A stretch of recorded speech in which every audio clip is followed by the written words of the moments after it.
Bapak Ibu yang dikasih Tuhan, senang sekali kita bisa berjumpa kembali di acara Discipleship program GKI Penuai Wolonggong.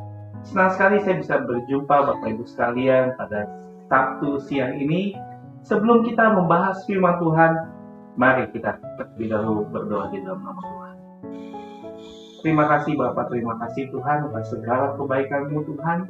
Kami bisa ada saat ini semua karena kebaikan-Mu Tuhan. Kau berkati kami, pesertai kami, pimpin kehidupan kami, untuk kami bisa terus menerima segala berkat-Mu, menerima segala mukjizat-Mu, menerima segala apa yang baik daripada Engkau Tuhan. Biar kami bisa mendapatkan rema Tuhan pada siang hari ini, belajar firman Tuhan sesuai dengan kebenaran firman Tuhan. Di dalam nama Yesus, yang semua yang setuju katakan amin. Bapak dan dikasih Tuhan, apa kabarnya hari ini? Saya berharap semua dalam keadaan sehat, dalam keadaan baik, dalam keadaan sukacita selalu di dalam Tuhan. Sabtu lalu kita belajar mengenai firman Allah bagian yang kedua. Hari ini kita akan belajar tentang firman Tuhan bagian yang ketiga, yaitu tentang rema dan logos. Yang kedua, kita belajar mengenai dasar untuk iman, Bapak Ibu sekalian. Hari ini kita akan belajar mengenai rema dan logos. Dalam bahasa Yunani ada dua macam kata yang dipakai dalam firman Allah, yaitu logos dan rema. Kita akan membahas satu demi satu. Logos adalah firman Allah yang menjadi suatu bentuk atau baku, seperti itu. Jadi Yesus adalah firman yang menjadi daging, dalam Alkitab adalah logos. Rema adalah perkataan Allah, firman Allah kepada seseorang pada suatu mungkin mendapatkan sesuatu dari perkataan-perkataan firman Tuhan, mendapatkan pewahyuan daripada Allah. Kita membutuhkan logos yang mengajar dan yang mendidik akal budi kita, Bapak Ibu sekalian. Makanan rohani bagi jiwa kita yang juga membutuhkan rema yang menuntun dan memberi instruksi untuk membuat keputusan-keputusan penting di dalam setiap langkah-langkah iman kita, di dalam setiap langkah-langkah apa yang kita hadapi saat ini. Dalam teologi Kristen, rema dan logos adalah dua konsep yang penting yang berkaitan dengan firman Allah. Meskipun keduanya merujuk kepada firman atau perkataan, terdapat perbedaan makna dan penerapannya di dalam Alkitab, di dalam Bible kita, Bapak Ibu. Kita akan bahas satu persatu. Yang pertama itu logos, firman yang kekal dan universal. Logos itu berarti firman, akal atau prinsip. Di dalam Alkitab ini istilah ini sering merujuk kepada pertama, Yesus sebagai logos, firman yang hidup. Di dalam Yohanes 1 ayat 1 berkata seperti ini, pada mulanya adalah firman, atau dalam kurung logos. Firman itu bersama-sama dengan Allah, dan firman itu adalah Allah sendiri. Ayat ini menegaskan bahwa Yesus adalah logos, yaitu firman Allah yang kekal, Bapak Ibu, yang menjadi manusia di dalam Yohanes 1 ayat yang ke-14. Logos ini bersifat universal, tetap dan tidak berubah, mewakili kebenaran Allah yang mutlak. Saya ulang, logos ini bersifat universal, tetap dan tidak pernah berubah, mewakili kebenaran Allah yang mutlak. Yang kedua, logos sebagai kebenaran ilahi. Dalam Ibrani 4 ayat 12, firman ini yang disebut dengan logos adalah Allah yang hidup dan Allah yang kuat. Logos adalah kebenaran tertulis di dalam Alkitab yang berkuasa mengubah hidup manusia, mengubah hidup saudara, mengubah hidup saya. Di dalam Mazmur 119 ayat yang 105, firman Tuhan berkata seperti ini, firman-Mu, yaitu logos, itu pelita bagi kakiku dan terang bagi jalanku. Bapak Ibu sekalian. Jadi kita tahu bahwa ciri-ciri logos yaitu bersifat objektif, tertulis di dalam Alkitab. Yang kedua, kebenaran kekal dan tidak berubah. kebenaran kekal yang tidak berubah. Yang ketiga, dinyatakan melalui pengajaran-pengajaran kitab suci, yaitu Bible itu sendiri. Kita akan belajar mengenai rema, firman yang hidup, dan pribadi. Kata rema sendiri itu berarti perkataan atau yang diucapkan atau firman yang hidup, Bapak Ibu sekalian. Konsep ini lebih bersifat subjektif dan personal, yaitu ketika Allah berbicara secara spesifik kepada seseorang melalui Roh Kudus, melalui perantara Roh Kudus. Kita tahu konsep ini ketika Tuhan Allah sendiri di dalam kitab Kejadian sampai kitab Perjanjian Baru, kita tahu bahwa ketika firman itu belum menjadi manusia, Allah sendiri yang berkata-kata.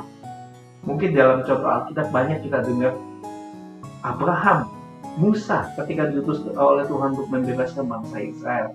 Allah sendiri, Tuhan sendiri yang berbicara pada Musa. Dalam Roma 10 ayat 17, jadi iman timbul dari pendengaran, dan pendengaran oleh firman. Dari sini firman itu sebagai rema, yaitu firman Kristus. Rema adalah firman Allah yang dinyatakan secara pribadi kepada orang percaya yang menghasilkan iman. Saya ulang Bapak Ibu. Boleh dicatat, rema adalah firman Allah yang dinyatakan secara pribadi kepada orang percaya yang menghasilkan iman.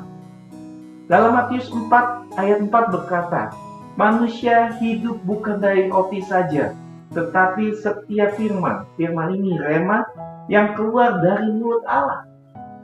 Yesus menekankan bahwa rema adalah firman yang menghidupkan secara rohani, Bapak Ibu sekalian.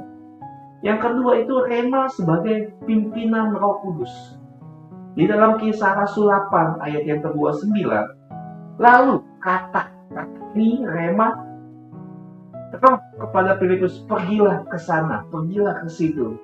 Begitu juga ketika banyak nabi-nabi Tuhan yang di perjanjian lama disuruh Tuhan pergi, disuruh Tuhan mungkin kita dengar cerita mungkin Nabi Elisa atau Nabi Elia, ketika perkataan itu, rema itu, Tuhan sendiri yang menunjuk Nabi itu.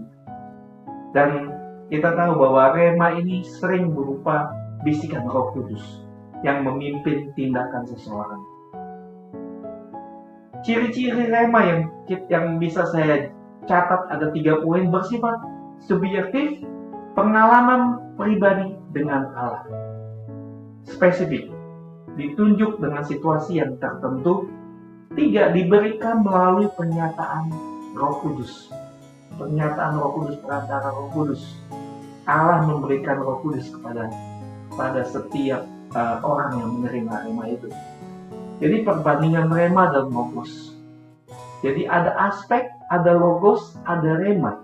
Kalau aspeknya itu bersifat, kalau sifatnya itu, kalau rema logos itu universal dan kekal, kalau rema pribadi atau situasional.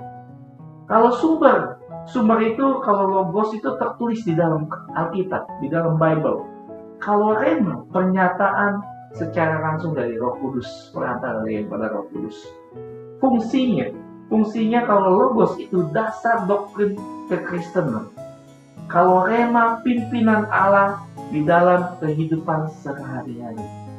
Contohnya, tadi kita baca dalam Yohanes 1 ayat 1, yaitu tentang logos, Yesus sebagai logos. Kalau rema di dalam Roma 10 ayat 17, firman yang dihidupkan di dalam kehidupan kita sebagai orang yang percaya. Jadi Bapak Ibu, logos itu firman Allah yang tertulis di dalam Alkitab dan kebenaran yang absolut, yang kekal, sebagai Yesus sebagai logos itu sendiri. Dan rema itu adalah firman Allah yang dihidupkan oleh Roh Kudus secara pribadi di dalam kehidupan kita masing-masing. Keduanya saling melengkapi, Bapak Ibu sekalian. Logos menjadi dasar iman kita, sedangkan rema adalah cara Allah memimpin kita melalui firman-Nya setiap hari, day by day. Ketika kita anak-anak Tuhan membaca firman Tuhan, kita akan mendapatkan rema. Cari rema itu setiap pagi. Firman Tuhan berkata, hikmatnya baru setiap hari. Dan ketika anak Tuhan mencari firman Tuhan, akan mendapatkan rema-rema di dalam kehidupannya. Dan kita tahu bahwa Alkitab, Logos itu adalah salah satu fondasi, tetapi rema adalah kuasa Allah yang bekerja di dalam kehidupan kita. Yang setuju katakannya. Kita tahu ya bahwa perbedaan Logos dan rema. Logos itu adalah sebagai satu fondasi kita. Bible itu fondasi kita, firman yang ada di dalamnya itu fondasi kita. Tetapi rema adalah kuasa Allah yang bekerja di dalam kehidupan kita. Yang setuju katakan amin Bapak Ibu sekalian. Oke, kita masuk poin yang kedua, itu apa maksud dari dasar untuk iman? Apa maksud dasar untuk iman ini? Berdasarkan 1 Petrus 1 ayat yang ke-23 berkata seperti ini. Ketika Petrus menulis, kamu telah dilahirkan kembali oleh firman Allah yang hidup dan yang kekal. Dalam 1 Petrus 1 ayat yang ke-23. Ia menunjukkan bahwa iman sejati memiliki fondasi yang kokoh dan ilahi. Itulah kata Petrus. Jadi dasar untuk iman ini apa? Yang pertama, boleh dicatat Bapak Ibu sekalian, dasar iman adalah firman Allah yang kekal. Bukan perasaan, bukan pengalaman atau tradisi Bapak Ibu, melainkan firman Tuhan. Firman Tuhan itu sendiri. Firman Allah adalah benih ilahi yang menumbuhkan iman. Firman Allah adalah benih ilahi yang menghidupkan iman. Contohnya, mungkin ketika Abraham dijanjikan oleh Allah, dijanjikan oleh Tuhan berdasarkan janji-janji Allah dalam Kejadian 15 ayat 6. Aku akan membuat engkau keturunanmu seperti pasir di laut, bintang di langit. Itulah janji Tuhan. Bukan dengan keadaan fisiknya, melainkan dasar pada janji Allah. Ya. Yang kedua itu, dasar iman adalah kelahiran baru Bapak Ibu. Iman sejati dimulai ketika seseorang dilahirkan kembali oleh Roh Kudus melalui firman. Bukan hasil usaha manusia. Sekali lagi saya tekankan, bukan hasil usahamu. Bukan hasil usaha manusia itu sendiri, tetapi karya-karya Allah. Yang ketiga, dasar iman adalah kebenaran yang tidak berubah. Dunia boleh berubah, tetapi firman Tuhan tetap tinggal. Iman yang teguh percaya bahwa Allah tidak pernah ingkar janji. Yang pertama apa? Dasar untuk iman. Yang pertama itu dasar iman adalah firman Allah yang kekal. Yang kedua, dasar iman adalah kelahiran baru. Yang ketiga, dasar iman adalah kebenaran yang tidak berubah. Tadi saya bilang dunia boleh berubah, firman Allah tinggal tetap. Firman Allah tetap. Dulu, sekarang, sampai selama-lamanya. Yang keempat, dasar iman menghasilkan ketekunan Bapak Ibu. Karena berasal dari yang kekal, iman sejati mampu bertahan di dalam setiap pencobaan kita. Contohnya, Ayub tetap percaya sekalipun kehilangan segalanya. Yusuf tetap percaya sekalipun dia mau dibunuh dengan saudara-saudaranya. Dia bertahan sampai akhir. Dia tidak menyalahkan Tuhan, tapi dia tetap teguh pegang imannya. Banyak Sadrak, Mesak, dan Abednego yang kita pelajari di dalam cerita-cerita Alkitab. Mengapa ini sangat penting Bapak Ibu? Kita mempunyai dasar iman. Iman tanpa dasar firman seperti rumah di atas pasir. Kita membangun rumah di atas pasir yang gampang terombang-ambing, yang gampang hancur. Tetapi iman yang benar menghasilkan pengharapan dan kasih. Ya Bapak Ibu, saya ingatkan bahwa dasar iman Kristen adalah firman Allah yang hidup, yang kekal dan berkuasa, bukan untuk hal-hal yang sementara. Your life. Saya percaya kita harus memiliki dasar yang kuat. Ketika kita berakar pada kebenarannya, iman kita akan kuat menghadapi badai kehidupan. Iman kita tidak akan terombang-ambingkan. Iman kita akan tetap teguh di dalam saat kita menghadapi situasi-situasi yang tidak mengenakan bagi Bapak Ibu Saudara sekalian. Saya tutup dengan ayat ini, ayat Ibrani 11